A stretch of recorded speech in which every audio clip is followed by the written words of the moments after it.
sur Europe 1 après les sports. Voici à présent la question santé avec, comme chaque matin, le docteur Kierzek. Bonjour Gérald, ce matin vous nous parlez d'acné qui peut aussi survenir à l'âge adulte. Alors en quoi elle diffère de l'acné juvénile ? Bonjour, quand on pense acné, c'est vrai qu'on pense adolescence et on pense surtout qu'on en a terminé après l'adolescence. C'est pas vrai parce qu'une femme sur 3 entre 25 et 40 ans est encore atteinte d'acné. On verra pourquoi c'est plutôt les femmes.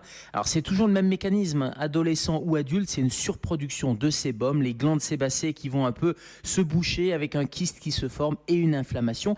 La seule différence, c'est une différence sur la localisation. Et autant l'acné de l'adolescent ou de l'adolescente, ça touche tout le visage, autant chez l'adulte, c'est plutôt le bas du visage et au niveau du menton. Donc il y a quelques petites différences en termes de localisation. Alors quels facteurs peuvent la déclencher ?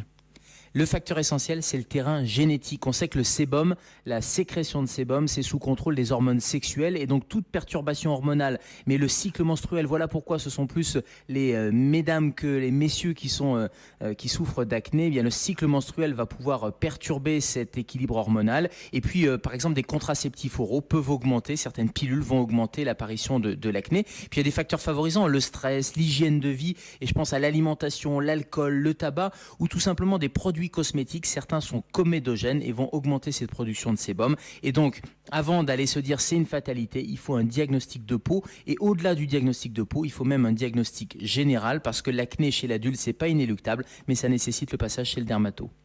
Quels sont les traitements ? Alors les traitements, et avant les traitements classiques et par la bouche, il y a des traitements déjà pour corriger cette hygiène de vie. Je disais tabac, alcool, donc le premier réflexe d'abord parce que ça augmente l'acné, mais aussi parce que ça fait vieillir prématurément la peau. On arrête le tabac parce que c'est un des pires ennemis pour la peau. Ensuite, on va éviter les cosmétiques qui sont des cosmétiques comédogènes justement, et on ne touche pas les lésions. Ça c'est comme chez les ados, on leur disait on va pas gratter, c'est exactement la même chose. Et puis règle d'or, matin et soir, une toilette adaptée et on hydrate ensuite la peau.